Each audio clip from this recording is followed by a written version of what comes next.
Perkenalkan, nama saya Rizky Agung Pambudi, NRP 130320252. Saya Wanda Hafida, NRP 130220314.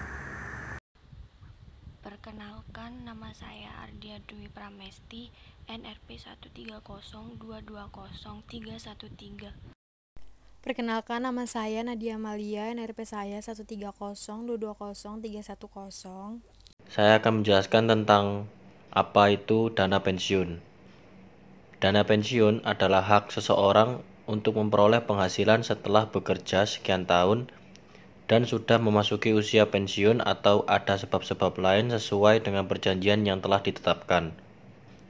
Penghasilan dalam hal ini biasanya diberikan dalam bentuk uang dan besarnya tergantung dari peraturan yang ditetapkan. Pengertian perusahaan dana pensiun secara umum dapat merupakan perusahaan yang memungut dana dari masyarakat kepada peserta pensiun sesuai perjanjian. Artinya, dana ini dikelola oleh suatu lembaga dan pemungutan dana diperoleh dari pendapatan para karyawan suatu perusahaan. Manfaat dana pensiun. Setelah kita membahas tentang pengertian dari dana satu ini, sekarang kita akan membahas manfaat dari dana pensiun bagi karyawan maupun lembaga pengelola. Manfaat atau tujuan penyelenggaraan dana penerima pensiun dapat dilihat dari 2 atau 3 pihak yang terlibat. Jika hanya 2 pihak, berarti antara pemberi kerja dengan karyawannya sendiri.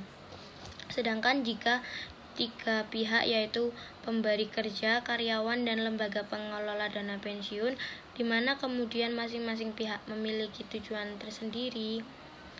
Bagi pemberi kerja, tujuan atau manfaat penyelenggaraan dana pensiun bagi karyawan adalah sebagai berikut. 1. Memberikan penghargaan kepada para karyawan yang telah mengabdi di perusahaan tersebut.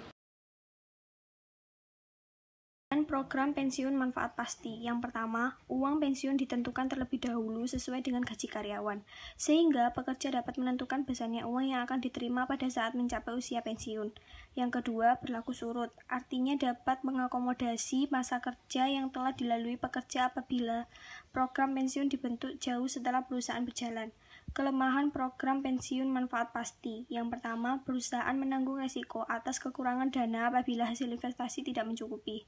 Yang kedua, program ini relatif lebih sulit untuk dikelola dari sisi administrasinya. Kelebihan program pensiun iuran pasti. Yang pertama, iuran dari perusahaan dapat diperhitungkan secara pasti. Jenis dana pensiun. Selain jenis pensiun, ternyata dana pensiun juga dibagi dari beberapa jenis. Menurut Undang-Undang Nomor 11 Tahun 1992, dana pensiun dapat digolongkan ke dalam beberapa jenis, yaitu 1. Dana pensiun pemberi kerja atau DPPK. 2. Dana pensiun lembaga keuangan atau DPLK. Jadi, pengelolaan dana pensiun dapat dilakukan oleh pemberi kerja atau DPPK atau lembaga keuangan DPLK. Perusahaan mempunyai beberapa alternatif. Alternatif ini disesuaikan dengan tujuan perusahaan, tanpa menghilangkan hak karyawan. Alternatif yang dapat dipilih antara lain: 1. Mendirikan sendiri dana pensiun bagi karyawannya. 2. Mengikuti program pensiun yang diselenggarakan oleh dana pensiun lembaga keuangan lain. 3. Mendirikan dana pensiun secara bersama-sama dengan pemberi kerja. Selanjutnya, penyelenggaraan dana pensiun lembaga keuangan dapat pula dilakukan oleh bank umum atau asuransi jiwa setelah mendapatkan pengesahan dari Menteri Keuangan atau DPLK. Menurut ketentuan di atas, program pensiun yang dapat dijalankan adalah sebagai berikut. 1. Program pensiun manfaat pasti atau PPMP. Program pensiun manfaat pasti merupakan program pensiun yang besar manfaat.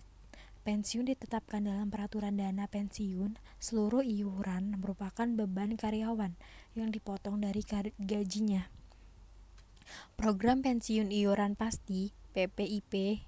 Yang kedua, program pensiun iuran pasti besarnya manfaat pensiun tergantung dari hasil pengembangan kekayaan dana pensiun iuran ditanggung bersama oleh karyawan dan perusahaan pemberi kerja.